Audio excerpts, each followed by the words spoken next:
হযরত আবু হুরায়রা রাদিয়াল্লাহু তাআলা আনহুকে আল্লাহর নবী মুহাম্মদ সাল্লাল্লাহু আলাইহি ওয়াসাল্লাম পাঁচটি উপদেশ দিয়েছেন। কয়টা? পাঁচটি উপদেশ দিয়েছেন। যেই পাঁচটি উপদেশ সামাজিকভাবে খুবই প্রয়োজন, যেহেতু আমরা সমাজে বাস করি। এবং হযরত আবু হুরায়রা রাদিয়াল্লাহু তাআলা আনহুকে নসিহত করা মানে তিনার মাধ্যমে গোটা উম্মতকে শিক্ষা দেওয়া। নবীজি মুহাম্মদ সাল্লাল্লাহু আলাইহি ওয়াসাল্লাম হযরত আবু হুরায়রা রাদিয়াল্লাহু তাআলা আনহুকে পাঁচটি নসিহত করেছেন। আবু হুরায়রা, এক নাম্বার নসিহত, ইত্তাকিল মাহারিম তাকুন আবাদান নাস। আবু হুরায়রা, সমস্ত গুনাহ থেকে বিরত থাকো, তাকুন আবাদান নাস, তাহলে মানুষের মধ্যে তুমি আল্লাহ পাকের কাছে বেশি ইবাদতকারী হিসাবে বিবেচিত হবে। বেশি ইবাদত নয়, ইবাদত করলাম গুনাহ করলাম এমনটা নয়। যে তোমার ইবাদত যদি কম হয় কিন্তু গুনাহ থেকে বেঁচে থাকো, তোমার ইবাদত কম তবে তোমার দ্বারা কোনো গুনাহ হয় না, এমনটা যদি হয় তাহলে সমাজের মধ্যে তুমি সব মানুষের চাইতে বেশি ইবাদতকারী বলে আল্লাহর কাছে বিবেচিত হবে। নবীজি মুহাম্মদ সাল্লাল্লাহু আলাইহি ওয়াসাল্লাম বলেন, গুনাহ থেকে কেউ যদি বিরত থাকে, গুনাহ কারো হাত ছানি দেয়, গুনাহ থেকে যদি বান্দাবান্দি বিরত থাকে, আল্লাহ পাক গুনাহ থেকে বিরত থাকার কারণেও তার আমলনামায় নেকি লিখে দিবেন। ইজতিনাব আনিল মাসিয়া আইদান হাসানাতুন, গুনাহ থেকে বিরত থাকা এটাও নেক আমল। গুনাহ থেকে আমি আপনি যদি বিরত থাকি তাহলে এটার জন্য আল্লাহ তাআলা আমাকে সওয়াব দিবেন, আজর দিবেন। সুবহানাল্লাহ। হযরত আবু হুরায়রা কে আল্লাহর নবী বলেন, আবু হুরায়রা, ইত্তাকিল মাহারিম তাকুন আবাদান নাস, তুমি সমস্ত হারাম কাজ থেকে গুনাহ থেকে যদি বিরত থাকতে পারো, তাকুন আবাদান নাস, সমস্ত মানুষের মধ্য থেকে তুমি বেশি ইবাদতকারী বলে বিবেচিত হবে। এজন্য নেক আমল আমরা যাই করি, গুনাহ থেকে বিরত থাকবো। সামাজিক যত গুনাহ আছে, রাষ্ট্রীয় যত গুনাহ আছে, শয়তানের ধোকায় আমরা যত গুনাহ করি, সমস্ত গুনাহ থেকে আমাদেরকে বিরত থাকা লাগবে। সমাজে হাজার রকমের গুনাহ আছে, গীবত শিকায়েতের গুনাহ, সমাজে হাজার রকমের অপরাধ আছে, কিন্তু দেখা যায় মানুষ একজন আরেকজনের সমালোচনা করে, বুঝেও করে না বুঝেও করে, জেনেও করে না জেনেও করে। সূরা হুজরাত 12 নম্বর আয়াতে আমার আল্লাহ বলেন, ওয়ালা ইয়াগতাব বা'দুকুম বা'দা আইয়ুহিব্বু আহাদুকুম আন ইয়াকুলা লাহমা আখিহি মাইতান ফাকারিহতুমু। আল্লাহ পাক বলেন, ও দুনিয়ার মানুষেরা, ওয়ালা ইয়াগতাব বা'দুকুম বা'দা, তোমরা একে অপরের গীবত করো না, পরনিন্দা করো না। তোমরা কি মৃত ভাইয়ের গোশত খাওয়াকে পছন্দ করো নাকি? না, পছন্দ তো করো না। আরেকজনের সমালোচনা করা মানে মৃত ভাইয়ের গোশত খাওয়া। আমাদের বাংলাদেশে রাজধানীর নাম ঢাকা। বাংলাদেশের রাজধানীর নাম কি? ঢাকা। সমাবেশ, মিটিং, মিছিল সব ওখানে হয়, ঠিক না? ওখান থেকে সব নির্দেশনা দেয়া। বাংলাদেশের রাজধানী থেকেই সরকার, বাহাদুর সহ সব ভিআইপি পার্সন থাকে কোথায়? রাজধানীতে, ঠিক না? বাংলাদেশের আরেকটা রাজধানী আছে, সেই রাজধানী হলো প্রত্যেকটা গ্রামে যত চায়ের দোকান আছে, প্রত্যেক গ্রামে চায়ের দোকান আছে, এটা বাংলাদেশের দ্বিতীয় রাজধানী। ওই জায়গায় গেলে আপনি খবর পাবেন কার ছেলে হয়েছে, কার মেয়ে হয়েছে, কার ছেলের সমস্যা, কার মেয়ের সমস্যা, কোন সমাজে কি ঘটছে সব ওই চায়ের দোকানে পাবেন। এটা আরেকটা রাজধানী, ঠিক কিনা? জোরে কর। ওখানে কেউ প্রধানমন্ত্রীর গালি দেয়, কেউ বিরোধী দলের নেত্রীর গালি দেয়। সব খবর কোন জায়গা? ওই দ্বিতীয় রাজধানীতে পাবেন, চায়ের দোকানে। গীবত শিকায়াত আছে না নাই? বলেন না আছে না নাই? এজন্য হযরতে আবু হুরায়রাকে আল্লাহর নবী বলেন, আবু হুরায়রা ইত্তাকিল মাহারিমা তাকুন আবাদান নাস। গীবত থেকে যদি বেঁচে থাকতে পারো তাহলে তুমি সমাজের মধ্যে বেশি ইবাদতকারী বলে বিবেচিত হবে। আমাদের সমাজে ছগলখড়ি আছে না নাই? ছগলখড় আছে না নাই? এখানের ঝামেলা ওখানে লাগায়, ওখানের ঝামেলা ওখানে লাগায়, এরা হলো ছগলখড়।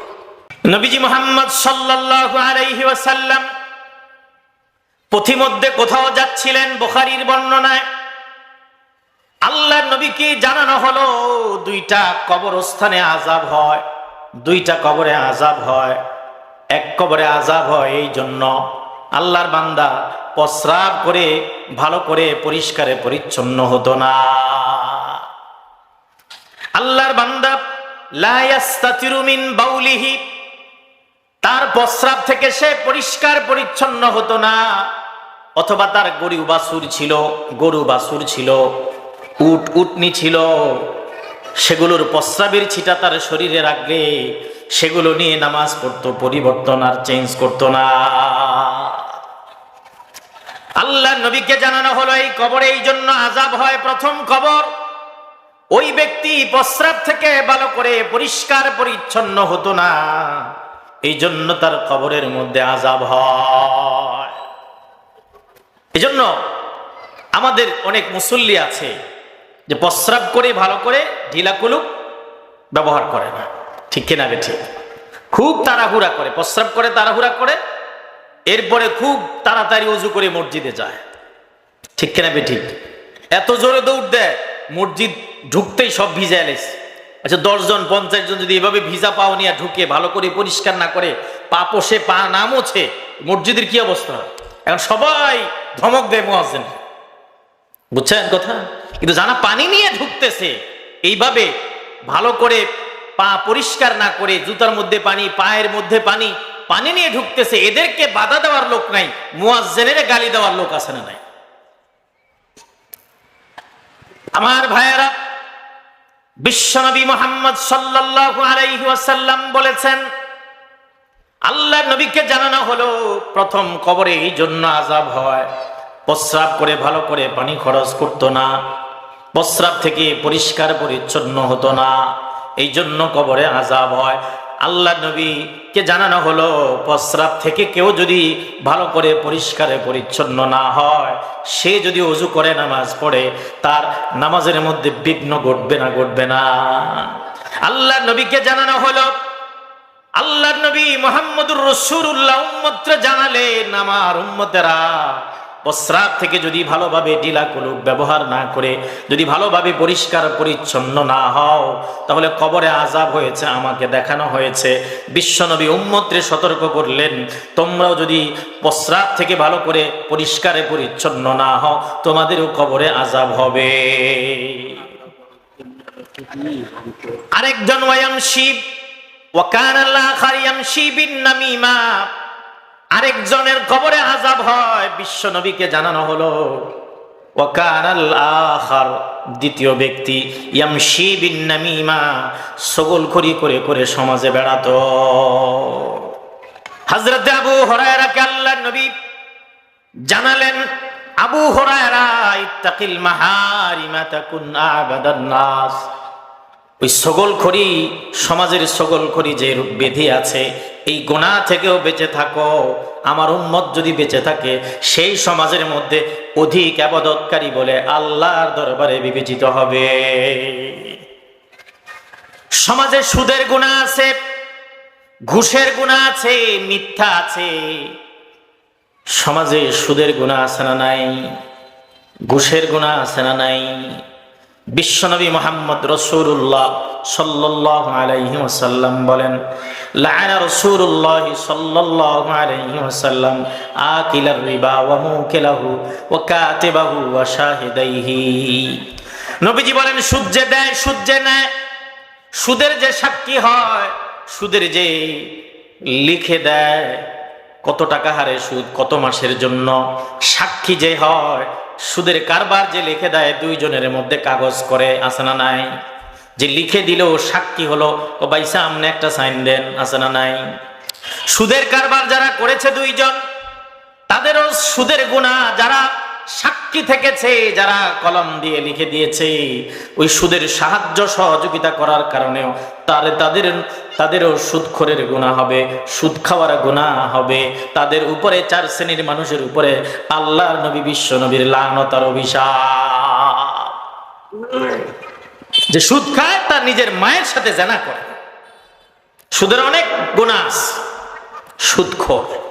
সুদখোরের কোন ইবাদত আল্লাহর দরবারে কবুল, সকলখোর তার ইবাদত আল্লাহর দরবারে কবুল। আমার ভাইয়েরা, মুরব্বী বাবারা, সমাজে মিথ্যা আছে, যাচাই বাছাই করা ছাড়া মানুষ কথা বলে। বিশ্বনবী বলেন, কাফা বিল মারই কাযিবান আন ইউহাদ্দিসা বিকুল্লি মা সামিআ। তুমি যা শুনেছ যাচাই বাছাই করা ছাড়া যদি বলে দাও, আমি বিশ্বনবী বলেন, আমি বিশ্বনবী বলি, তুমি মিথ্যাবাদী হওয়ার জন্য এনাফ, যথেষ্ট। তুমি একজন মিথ্যাবাদী, তুমি যাচাই বাছাই করা ছাড়া যাহা শুনেছ তাহাই মানুষের কাছে বলতেছ। রাসূল বলেন এটা সামাজিক ব্যাধি। রাসূল বলেন তুমি একজন মিথ্যাবাদী। এই জন্য কোনো কথা শুনলেই বলা যাবে না, যাচাই করতে হবে। যাচাই বাছাই ছাড়া আপনি যদি কোনো কথা মুখ দিয়ে বের করি, বিশ্বনবী আমাকে আপনাকে বলেছেন কাজ্জাব, আমার নাম কাজ্জাব, মিথ্যুক, মিথ্যাবাদী। রাসূল বলেন তুমি মিথ্যুক। ওই সমাজের ওই মানুষটা মিথ্যুক, যে যাচাই বাছাই করা ছাড়াই যা শুনছে তাই মানুষের কাছে বলতেছে। সত্য না মিথ্যা এটা জানে না। কাউয়ায় কান নিছে, ভাই আপনার কান তো কাউয়ায় লয়ে গেছে, খালি দৌড় দিছে হাসপাতালের দিকে, সেন্ট্রাল হাসপাতালে যাবে। বুঝলেন নাই?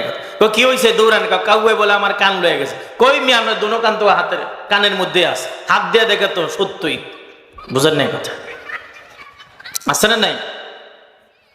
যাচাই বাছাই। আল্লাহ, মুসলমান কি মিথ্যা কথা বলতে পারে? মোল্লা জীবন তাফসিরাতে আহমদিয়া আমার কাছে আছে, 500 মুহকামাত আয়াত, বিধিবিধান আয়াত হলো 500। ওই 500 আয়াতের তাফসির লিখেছেন মোল্লা জীবন। কথা বুঝতেছেন? তাফসিরাতে আহমদিয়া উনি লিখেছেন, মোল্লা জীবন।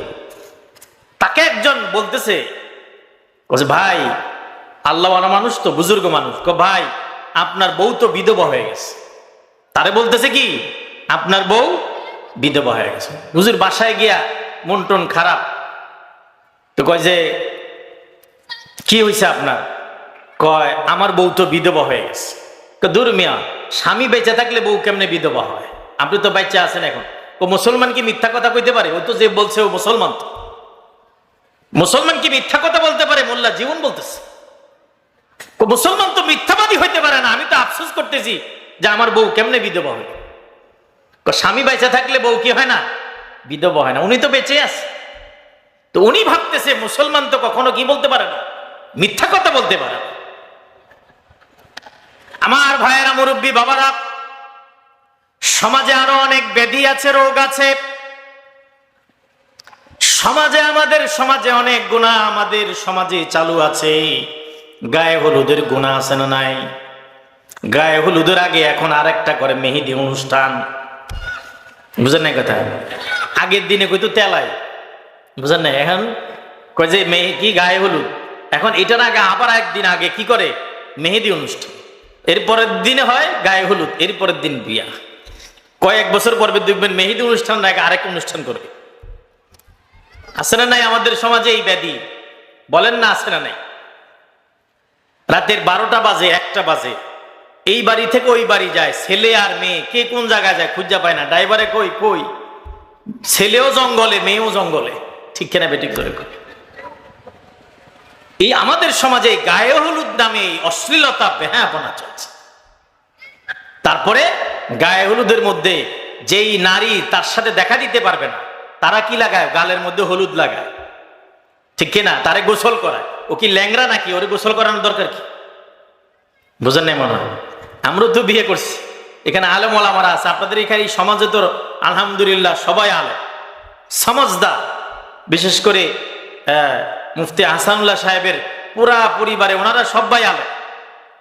ওনাদের আওলাদ পর্যন্ত যারা ছেলে মেয়ে সবাই মাদ্রাসায় পড়ে, সবাই আলেম। এই সমাজে তো অনেক আলেম ওলামা আছে, ওনারা ছাড়াও অনেক আলেম ওলামা আছে। তো বলছিলাম আমাদের সমাজে এই গায়ে হলুদের মধ্যে আজকে ছেলেকে গোসল করায়, ভাবি গোসল করায়, তারপরে ইত্যাদি ইত্যাদি বেগানা মহিলা তাকে গোসল করায়। এটা কি বৈধ? সে কি পঙ্গু না ল্যাংরা? আগের দিনে গোসল করানোর দরকার ছিল। কেন জানেন? ছেলেদেরকে মেয়েদেরকে গোসল করাইতো এই জন্য যে তখনকার ছেলেদের কাছে মেয়েদের কাছে লজ্জা ছিল। বিয়ে তো মানে ভেঙে পড়েছে, মেয়েরা কান্নাকাটি করতে যে আমার বিয়ে, আমি আব্বা আম্মারে ছেড়ে বাবা স্বামীর বাড়িতে চলে যাব। গোসল করতে যাইতো না, ওই জন্য ধৈর্য তারে গোসল করাইতো। ঠিক কিনা বেঠিক? আগের দিনের ছেলে যারা বিয়ে করতো, যুবক, এদের কাছে লজ্জা ছিল। আরে বিয়া, বিয়া মানে শরমের কথা। এখন জোর করে তারে ধরে গোসল করাইতে হতো। এখন তো বিয়ের আগে ছেলে মেয়ে হোটেলে নাস্তা খাইয়া বলাইছে, কাবাব হাউসে। ঠিক কিনা জোরে কর? এখন এদের তো হায়া শরম না, এদেরকে গোসল করানোর দরকার কি? ঠিক কিনা বেঠিক জোরে কর? এরা তো দুজন আগে থেকেই খুশি, নাচতেছে। গায়ে হলুদের মধ্যে ছেলেও নাচে, মেয়েও নাচে। বুঝেন না কথা? এদের তো হায়া শরম আগেই শেষ, ওদেরকে গোসল করানোর কি দরকার? এক সময় ছিল আগেরকার যুগে যে এদেরকে গোসল না করাই দিলে এরা বিয়ের জন্য উঠতেই না, যাইতেই না। এই পরিবেশ ছিল, হায়া শরম ছিল। এখন তো লজ্জা শরম উঠে গেছে, এখন লজ্জা শরম নাই। এই গায়ে হলুদের অনুষ্ঠান এটা একটা নাজায়েজ অনুষ্ঠান। আমাদের সমাজে মেয়েরা সাবালিকা হলে আরেক বাড়ি থেকে, মেয়েরা সাবালিকা হলে আরেক বাড়ি থেকে দুধ কলা পাঠায়, স্যুট নিয়ে আসে, কাপড় চোপড় নিয়ে আসে। এটা হারাম, এটা সিক্রেট বিষয়। এটা মেয়ের মা জানবে, ঘরে কেউ জানবে না। মানে দুধ কলা নিয়ে আসছে, কাপড় চোপড় নিয়ে, কি হয়েছে? তো এই সবাই জানে এলাকার অমুকের মেয়ে সাবালিকা হয়েছে। নাউজুবিল্লাহ বলেন। এটা একটা সিক্রেট বিষয়, গোপন বিষয়। এটা ওপেন করার কোনো বিষয় নয়। যারা ওপেন করে, যারা এভাবে ফোন করে বিভিন্ন জায়গায় বলে, এদেরও শরম নাই। যারা ওই দিন দুপুরে ভাত খাইতে আসে, ওদেরও শরম নাই। সব বেহায়াত। ঠিক কিনা জোরে? আল হায়া উশাবাতুম মিনাল ঈমান। রাসূল বলেন হায়া শরম ঈমানের অঙ্গ। যারা এই সমস্ত অনুষ্ঠান করে, মানুষকে খবর বলে, এরাও বেশরম। যারা তাদের বাড়িতে আসে তারাও বেশরম, তারাও বেহায়া। তাদের ঈমান নাই, তাদের লজ্জা শরম নাই। এরপরে আরেকটা আমাদের সামাজিক ব্যাধি আছে। মুরব্বীরে জিজ্ঞাসা করে, চাচা কই যান? কই যা আম্মু, আমগো হুত্রাবোর 7 মাস হচ্ছে। হুত্রাবোর কয় মাস? এই মুরব্বী কেমনে জানে 7 মাস না 6 মাস? এটা জানানোর দরকার কি? কই যে এরা আজকে সাজাইবো, কাপড় চোপড় নিতে হবে, আমগো ব্যাকে দাওয়াত। নাউজুবিল্লাহ বলেন, নাউজুবিল্লাহ বলেন। আল্লাহ নবী মুহাম্মদ সাল্লাল্লাহু আলাইহি ওয়াসাল্লামের মা আমেনা বলেছেন যে আমার মুহাম্মদ আমার পেটে এসেছে, আমি কোনো অনুভব করি না। আমার পেট স্বাভাবিক ছিল, ঘরের মধ্যে ছিল। জায়গা হচ্ছে না, আমরা একটু যদি মেহেরবানি করে সামনে আসি তাহলে সুন্দর দেখা যাবে। লা ইলাহা ইল্লাল্লাহ। আর জায়গা আবার গরম হয়ে যাবে। অনেকে চিন্তা করে এত কষ্ট করে জায়গাটা গরম করলাম, হুজুরে কি শুরু করছে? লা ইলাহা ইল্লাল্লাহ, লা ইলাহা। সামনে চলে আসেন, সামনে চলে আসেন। হুজুর আসলে আর জায়গা হবে না, সামনে চলে আসেন। সামনে গরম জায়গা আছে, আপনার ওইটা গরম না, সামনে গরম করে রাখছে। আসেন, আপনাদেরকে অসুবিধা হয়। কয় যে অমুকের বউর 7 মাস, ওখানে অনুষ্ঠান করে। আর ওই মহিলার, এটা না বললে আপনারা বুঝবেন না, মহিলার পেট এখন অস্বাভাবিক, পেট একটু বড়। এখন ওই তালুর সামনে আত্মীয় স্বজন সবাই সামনে তার নতুন কাপড় পরায় আর তারে সালাম করায়, দেখা করায়। তাহলে এটা কি লজ্জা শরম আছে না লজ্জা শরম নাই? এদের ঈমান আছে না নাই? যার হায়া শরম নাই তার ঈমানও নাই। আল হায়া উশাবাতুম মিনাল ঈমান। লজ্জা শরম যার যত বেশি, তার ঈমান তত বেশি। যার হায়া শরম নাই তার ঈমানও নাই, ঈমানও নাই। কত নির্লজ্জ, কত বেহায়া হলে কোন মহিলার 5 মাস 7 মাস এটা অনুষ্ঠান করে? নাউজুবিল্লাহ বলেন। এটা কোনো অনুষ্ঠান হলো? মেয়ে সাবালিকা হয়, অনুষ্ঠান হয়, এটা মানুষের জানা। আরেকজনের 7 মাস কাপড় দিয়া সাজায়, কি দরকার কাপড় দিয়া? এটা একটা নির্লজ্জ কাজ। বলে দিচ্ছি, আপনাদের সমাজে আলেম ওলামা আছে, আলেম ওলামার সমাজে বাস করেন, ওনাদের সাথে সব সময় পরামর্শ করে সামাজিক সব কাজগুলো করার চেষ্টা করেন। এটা কি জায়েজ না হারাম এটা জানবেন, করবেন না। সমাজ করে, আমি করব না। সমাজ অনেক কিছু করে, আমি করব না। কোরআন সুন্নাহ এটা অনুমতি আছে কিনা আমাকে জানতে হবে। আমার সমাজে ওলামায়ে কেরাম আছে, আমি তিনাদের সাথে পরামর্শ করে সব সময় কাজ করি। রাজি আছেন ইনশাআল্লাহ? এটা সামাজিক ব্যাধি, এগুলো আমরা করব না। এরপরে খতনা করায় মুসলমানের অনুষ্ঠান করাও শরীয়ত অনুমতি দেয় নাই। এখানে হুজুররা ভালো ভালো আলেম। আমার উস্তাদ, আমি জিনার কাছে ইফতা পড়ছি, শেখ বাহারুল্লাহ নদভী, উনি ওনার বন্ধু মানুষ, ওনার কথা আমারে বলতো যে বসুরহাটে এমন এমন মুফতি আহসানুল্লাহ তুমি চিনো? আমি কি হুজুর আমি চিনি না, কারণ উনি থাকে কাতারে ইমামতি করে, আমি ওনারে কেমনে চিনি? আমি কইলাম তো মুফতি হাফিজুল্লাহ সাহেব একজন আছে, মানে রামদিতে বসুরহাটে, এইভাবে আমি ওনারে চিনি না, উনি তো কাতারে ছিল, বুঝেন নাই কথা, কাতারে ইমামতি করে। তা আমার ওস্তাদ, আমি জিনার কাছে ইফতা পড়েছি, শেখ বাহরুল্লাহ নদভী, সোনাগাজী তার বাড়ি, চিনেন নি হুজুর? হুজুরের কথা আমার বলতো, ওনারা অনেক ভালো আলেম, ওনারাও ভালো আলেম। বলছিলাম ওনাদের সাথে পরামর্শ করে কোরআন সুন্নাহর জিনিসগুলো ওনাদের থেকে আপনারা নিবেন। আমার ভাইয়েরা, মুরব্বী বাবারা, হযরত আবু হুরায়রাকে আল্লাহর নবী বললেন, আবু হুরায়রা ইত্তাকিল মাহারিমা তাকুন আহবাতান নাস। সমাজের যত ব্যাধি আছে, গুনাহ আছে, সব গুনাহ থেকে তুমি যদি বাঁচতে পারো, যেই আমার উম্মত যে বাঁচতে পারবে সেই সমাজের মধ্যে অধিক ইবাদতকারী বলে বিবেচিত। তারপরে সামাজিক ব্যাধি আছে, ফেসবুকের গুনাহ আছে না নাই? বেপরদিগির গুনাহ আছে না নাই? ফেসবুক, ইউটিউবে সাজ গুনাহ আর গুনাহ হচ্ছে। আজ যুব সমাজ ধ্বংসের একদম কিনারে পৌঁছে গিয়েছে। যুব সমাজ আজকে কোথায়? আজকে ফ্রি ফায়ার, পাবজি গেমে আসক্ত হয়েছে। আর ছোট ছোট বাচ্চারা আজ কিশোর গ্যাং তৈরি করেছে, ঠিক কিনা জোরে করে? কিশোর গ্যাং। আজকে যুব সমাজ ধ্বংস, যুব সমাজ শেষ, আগামীর বাংলাদেশ শেষ। কারণ আজকে যুব সমাজ গাঞ্জা, ইয়াবা, মদ আসক্ত হয়েছে, কিশোর গ্যাংয়ে আসক্ত হয়েছে। আজকে যুব সমাজ মসজিদ থেকে দূরে সরে গিয়েছে। আজকে যুব সমাজ মাহফিল থেকে, তাফসির থেকে দূরে সরে গেছে, মা বাবার খিদমত থেকে দূরে সরে গিয়েছে, ঠিক কিনা বেটা? এই যে মাশাআল্লাহ, এই এলাকায় যুব সমাজ এই কয়জন না আরো আছে? কোথায় তারা? আজকে ছোট ছোট বাচ্চা কিশোর গ্যাংকে নাম দিয়েছে। তাদেরকে কিছু বলা যায় না, বললে ধমক দেয়, আমারে চিনেন মিয়া, আমি কিশোর গ্যাংয়ের সদস্য, ঠিক কিনা বেঠিক? কিশোর গ্যাংয়ের সদস্য। যাই হোক, সমাজে যত গুনাহ আছে সব গুনাহ থেকে আমরা বেঁচে থাকার চেষ্টা করব, তাহলে আমি সমাজের মধ্যে বেশি ইবাদতকারী বলে বিবেচিত হব আল্লাহর কাছে। 2 নম্বর, আল্লাহর নবী হযরত আবু হুরায়রাকে বললেন, আবু হুরায়রা, ওয়ারদা বিমা কাসামাল্লাহু লাকা, ওয়ারদা বিমা কাসামাল্লাহু লাকা তাকুন আগনান নাস। ওয়ারদা, তুমি রাজি থাকো, মা কাসামাল্লাহু লাকা, আল্লাহ পাক তোমার জন্য যা বন্টন করেছেন তার উপরেই তুমি যদি রাজি আর খুশি থাকতে পারো, তাকুন আগনান নাস, তাহলেই তুমি সমাজের ধনী ব্যক্তি বলে বিবেচিত হবে। সমাজের ধনী ব্যক্তিকে আমরা মনে করি সমাজে যার কাছে টাকা বেশি আছে, যার গাড়ি বাড়ি সুন্দর, গাড়ি আছে, বাড়ি আছে, সে ধনী না, সে ধনী নয়। হযরত আবু হুরায়রা রাদিয়াল্লাহু তাআলা আনহু থেকে একটি হাদিস আছে।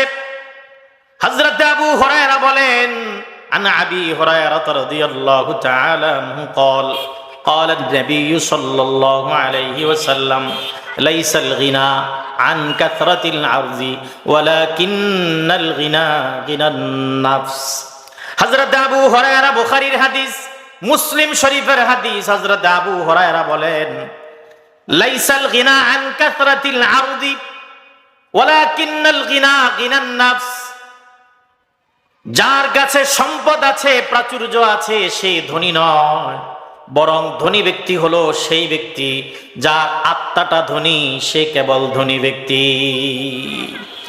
আত্মার ধনী প্রকৃত ধনী, যার দিল বড়, আত্মা বড়, সে ধনী।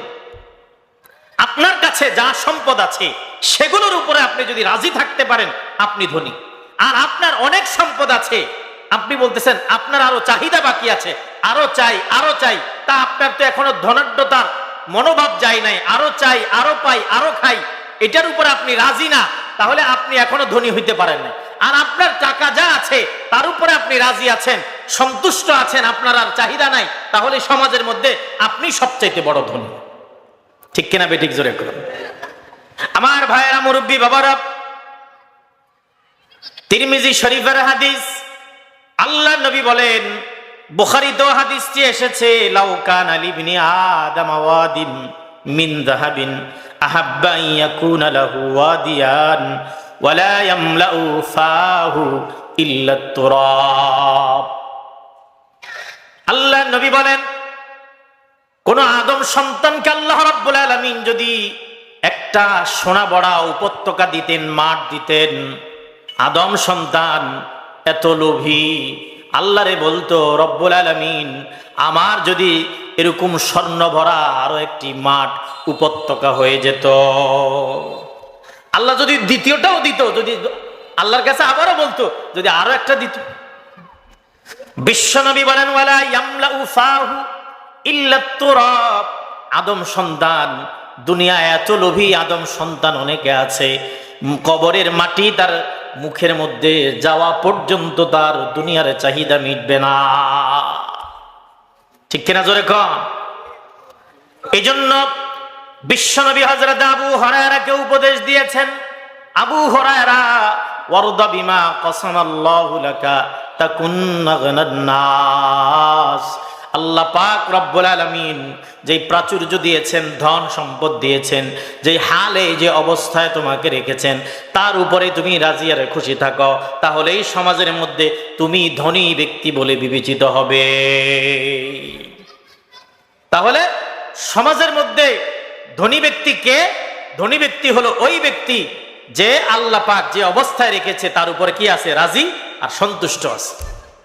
ঠিক কিনা? জোরে তকসীম কিয়া হর শখস কো কসামে আজলনি, তকসীম কিয়া হর শখস কো কসামে আজলনি, जिस शख्स को जिस चीज का काबिल नजर आया, जिस शख्स को जिस चीज का काबिल नजर आया।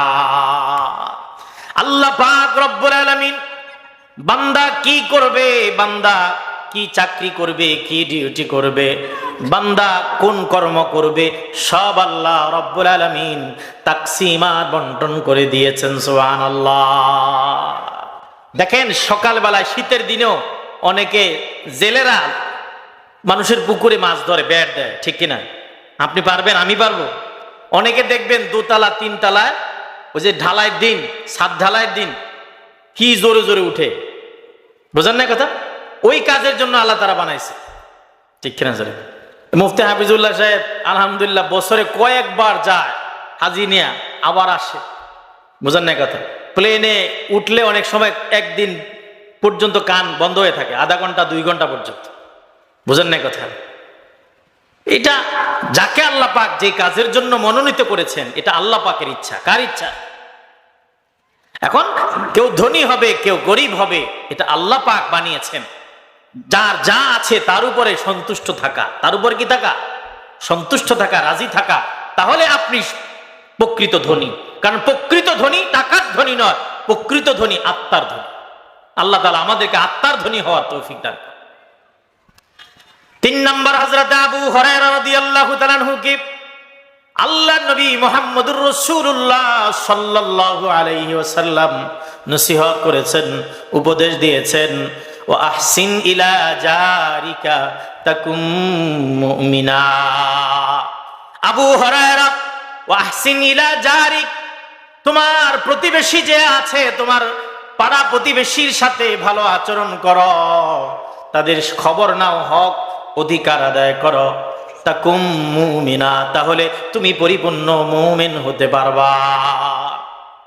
পাড়া প্রতিবেশীর খোঁজ খবর নেওয়া, তারা কি সুখে আছে না দুঃখে আছে, তাদের খোঁজ খবর নেওয়া, তাদের ছেলে মেয়ে বিবাহের উপযুক্ত হলে বিবাহের ব্যবস্থা করা, তাদের সুখে সুখী হওয়া, তাদের দুঃখে দুঃখী হওয়া, তাদের খোঁজ খবর নেওয়া, এটার নাম ইমানদার। যে ব্যক্তি তার পাড়া প্রতিবেশীর হক আদায় করে সে ঈমানওয়ালা। যে ব্যক্তি পাড়া প্রতিবেশীর সাথে ভালো সম্পর্ক রাখে সে ঈমানদার, সে মুমিন। যে পাড়া প্রতিবেশীর হক আদায় করে না সে মুমিনও হতে পারে। কথা বুঝতেছেন?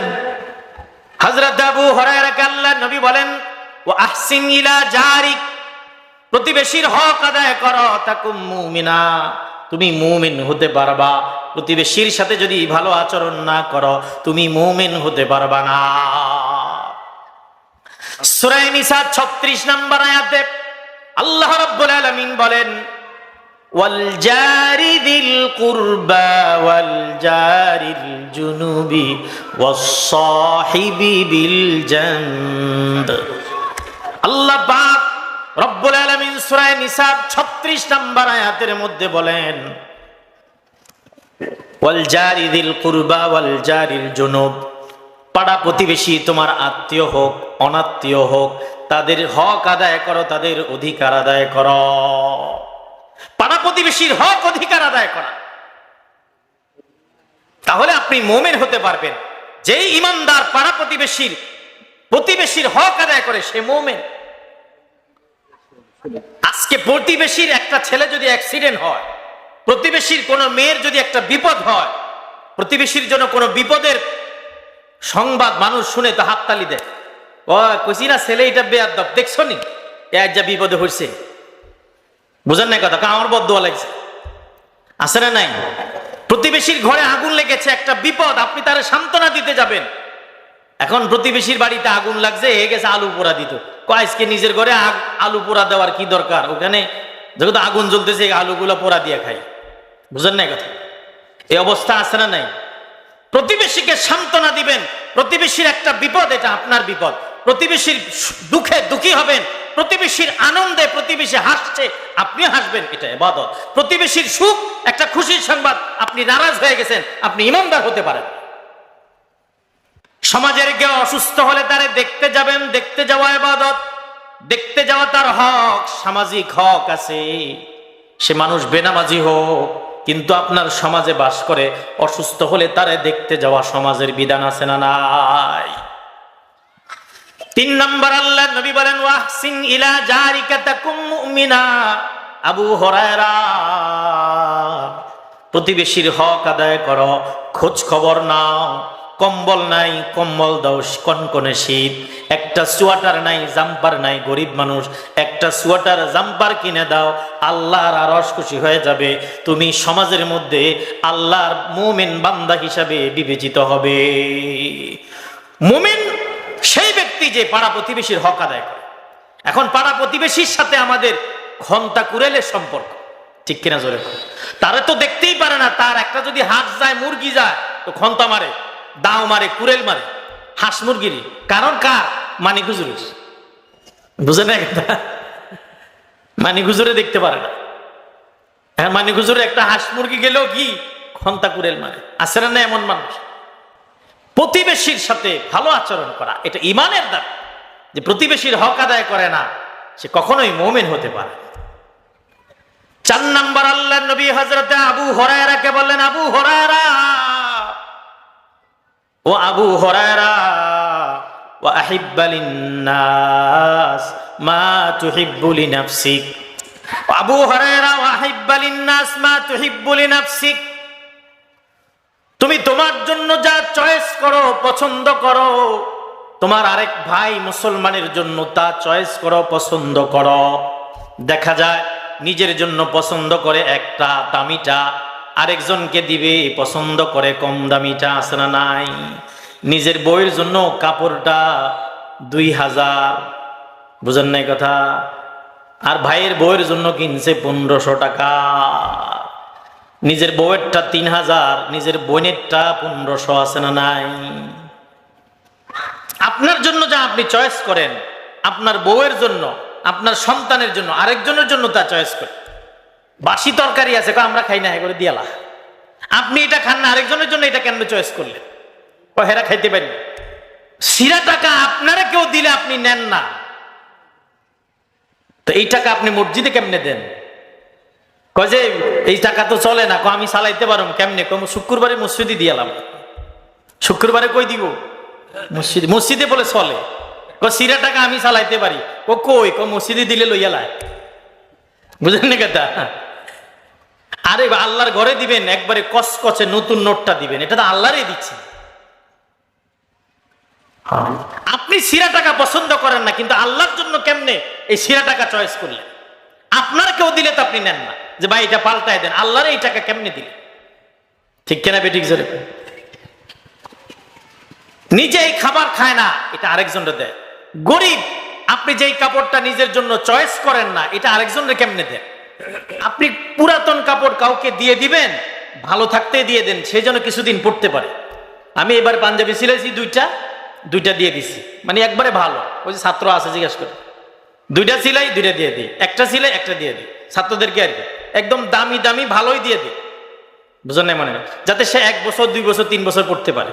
এদিক দিয়ে সিরা গেছে, এদিক দিয়ে আমি পছন্দ করি না, ওইটা আরেকজনের কেমনে পছন্দ করাইলাম, তারে কেমনে দিব? এই জন্য ভালো থাকতেই তাকে দিবেন। যেটা আপনার জন্য পছন্দ করেন সেটা আরেকজনের জন্য পছন্দ করেন। আপনার বিয়ের জন্য আসছে, নিজের মেয়ের জন্য, নিজে বিয়ে দেয় না, ও এতকে ফোলাইকে আছে হিগেল্লা সান। বুঝলেন না কথা? ওদের মেয়ে একটা আছে, ওদের জন্য দেখেন, মানে ওনার পছন্দ হয় নাই, ছেলে কার পছন্দ হয় নাই, ওনার পছন্দ হয় না, ওনার মেয়ের জন্য উনি আরেকজনের জন্য দেখায় দেয়, এদের পছন্দ করে। আছে না না এমন মানুষ? আর আপনার পছন্দ হয় না, এই মেয়ে তো আরেকজনেরও পছন্দ হবে না, এই ছেলে তো আরেকজনেরও পছন্দ হবে। বুঝেন নাই কথা? এখন নিজের পছন্দ না হইলেও আরেকজনটা গোছায়া দেয়। আছে না নাই? এজন্য আবু হুরায়রা রাদিয়াল্লাহু তাআলা আনহুকে রাসূল বলেন, ওয়া আহিব্বা লিন-নাস মা তুহিব্বু লিনাফসিক। তোমার জন্য তুমি যা চয়েস করো, পছন্দ করো, অপর মুসলমানের জন্য তা চয়েস করবে, পছন্দ করবে। তোমার জন্য তুমি যা চয়েস করো না, পছন্দ করো না, আরেকজন মুসলমানের জন্য তুমি তা পছন্দ করবে। কথা বুঝতেছেন? যাকাতের কাপড় আপনি দিচ্ছেন, লুঙ্গি দিচ্ছেন, এই যাকাতের এই 150, 200, 300 টাকার কাপড় আপনার বউরে দিলে পড়বে? যাকাতের এই 150 টাকার লুঙ্গি আপনি পরেন, তা আপনি আরেকজনের কেন দিচ্ছেন? আপনি পরেন 500 টাকা দামের, 400 টাকা দামের, 700, 800 টাকা দামের লুঙ্গি পরেন, আরেকজনের জন্য 150 টাকা দামের লুঙ্গি আপনার কোন আকলে কুলাইলো? কেমনে আপনি এটা চয়েস করেন? আপনি 100 লুঙ্গি দেওয়ার দরকার নেই, 20টা দেন, যাতে কিছুদিন পড়তে পারে। ঠিক না? 100 কাপড় দেওয়ার দরকার নাই, 50টা দেন। বুঝেন না কথা? এখন কয়দিন পরে এগুলো ছিঁড়ে যায়, নষ্ট হয়ে যায়। আপনি যেটা আপনার পরিবারের জন্য, আপনার জন্য চয়েস করেন না, এটা আরেকজনের জন্য চয়েস করার অনুমতি শরীয়ত দেয় না। শরীয়ত বলে এই কথা, সাহাবী রাসূলকে আল্লাহ রাসূল শিখালেন, আবু হুরায়রা আমার উম্মতরে মেসেজ করো, আমার উম্মতরে জানাও, আমার উম্মত নিজের জন্য যা চয়েস করে অপর মুসলমানের জন্য তা যেন চয়েস করে। 5 নাম্বার, হযরত আবু হুরায়রাকে আল্লাহর নবী বলেন, ওয়ালা তুকসিরিদ যিহক ফাইন্না কাসরাতাদ যিহকি তুমিতুল কলব। আবু হুরায়রা বেশি হাসবা না, বেশি হাসবে না। ফাইন্না কাসরাতাজ যিহকি তুমিতুল কলব, কারণ বেশি হাসলে মানুষের দিল মরে যায়। সারাদিন হা হা হা, দোকানে গেল হা হা, মসজিদে গেল বাইসা হা হা হা, যেখানে যায় সেখানে হা হা হাসতে হাসতে হাসতে শুয়ে যায়, শোয়াতে উঠে আবার হাসে। কিছু ছেলে কিছু মেয়ে হাসতে খালি সারাদিন হাসে।